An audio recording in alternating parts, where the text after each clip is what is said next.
on Lava Lounge. 93.3. We have Miracle, Nana, and Juicy J.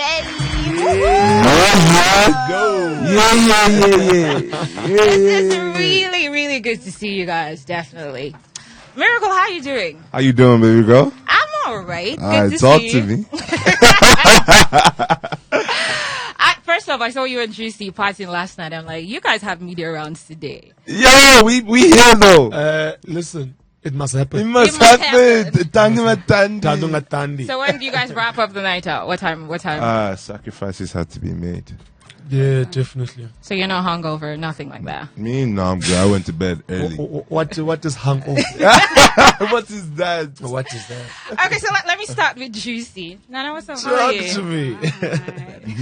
So you came in and you just started to cause drama. 3, 2, 1. That's crazy. Yeah. So what was your game plan? What was your strategy? Me? Yeah. Sure. Shout out to Thursday Gang Festival. Tibasso. Love you, Blue Ava. Shout out to her. But my strategy was just to be a vibe, to turn up. You know what I mean? To have fun, to make the best of the experience that I had, because I knew at a certain point your time had to come to an end. Yeah. Whether you winning the money or you not winning the money. So I just took advantage of all the time I had, and I was like, I'm just gonna have fun, be me, and I felt like I accomplished that. Because it felt like you came in and you brought a lot of violence. Yo, that's crazy. I apologize. I apologize. But then, what were you planning to achieve when you got in the house? So I don't know if I can't confirm or deny this, but there was always the narrative that, you know, you were a rich kid. Yeah. Your father is the owner of a particular pharmaceutical company, right? Yeah.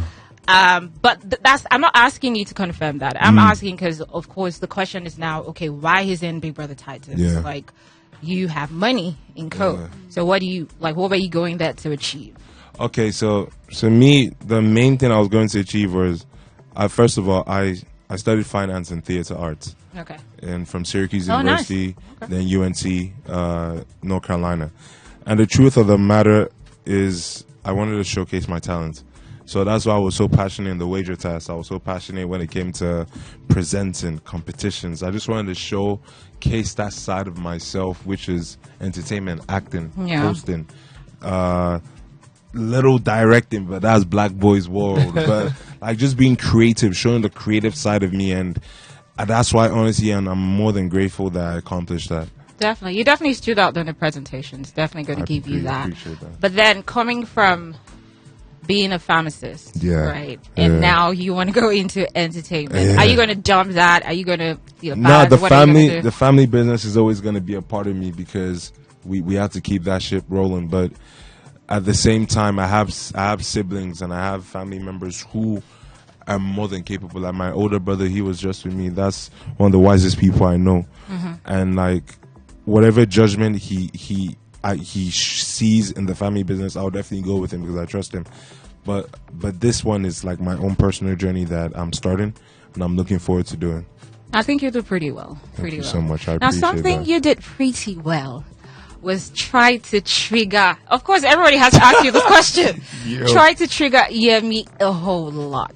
I'm weak. Why were you constantly on his case? Like, if it was a case of you were doing it to Yemi and a couple of other people, Yeah. right? Because I feel like if it was someone else, he might have just gotten physical. Yeah. I don't know how he was able to manage that. I feel like where I just felt like, okay, it's okay, Miracle, was when you guys have that podcast thing. Talk Your Talk podcast. And I was like, okay, you need to chill. Why were you constantly on Yemi's case? Or why did you feel his situation with Kosi, or let's just say his situation with Kosi was your business? Okay, so first of all, shout out to Talk Your Talk podcast. Talk your talk. Tune in is about to come out. But me personally, I was looking out for my partner.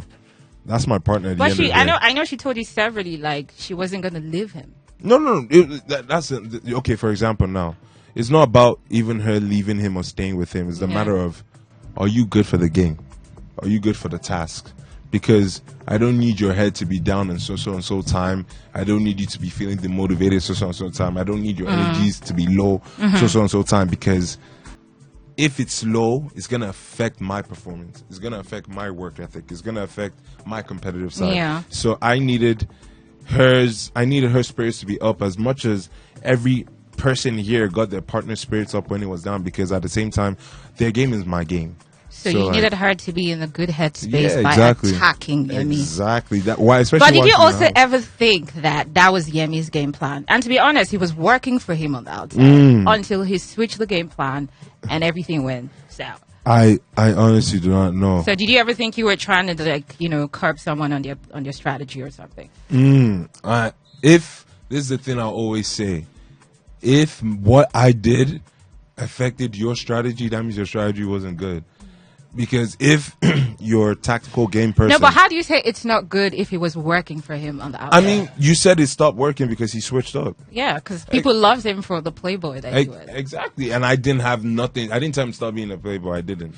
I'm sure you were a major Uwe fan as to why. But let's, because of time, why didn't you keep the same energy with Kosi, though? Because now...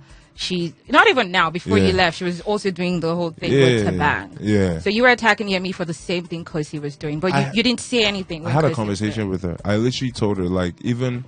Funny enough, I was actually sticking up for Yemi, like, once he left the house. I actually told her, I was like, yo, you say this and that about this young man, and you said that you admire what he became coming outside the house. Cool, say less. Respect that. If you actually value, or if you want to value whatever you guys had, you shouldn't step this way. If you step this way, you're a grown woman. And I feel like that day I told her we became individuals. So I was just like, I bet you're not a pair anymore. Your game is on you, but at the same time, I was still looking out for her. But at the same time, I can't tell a grown woman what to do. Did you say Yemi is a young man? Thank you, Juicy. But let's move on because I still have to talk to Juicy and Nana. But how much of it was a game? You and Impelling, was it a game? It wasn't a game. You liked her. I like her. You didn't care about like Luque. Nah, it was a game. I said it was not a game for me and Impelling for sure though. Have you and Luque spoken since you got out of the house? Like you wanted to steal my babe. Have you guys spoken? Wow. Me and Luque have not spoken. No, we have not. So are you hoping that it continues? Well, nothing really started, but are you hoping that anything happens? Oh, she said nothing really started. Yo! Did anything start? Tell me about it. I don't know. When me and her come out, when she comes out, we'll handle that business for sure, though. Fair enough. But last question, would you have rather played the game as a pair or as an individual? I liked the game. I enjoyed how the game was played because I believe if it wasn't played that way, we wouldn't have experienced so much from our cultures. I feel like that was the main reason why the pairs happened, just so that South Africa and Nigeria is actually put in a space to come together as one. And I feel like they achieved that. All right, fair enough. I'm going to come back to you, but Juicy, you're going to be the last person. Last person. It's a vibe on Lava Lounge. 93.3.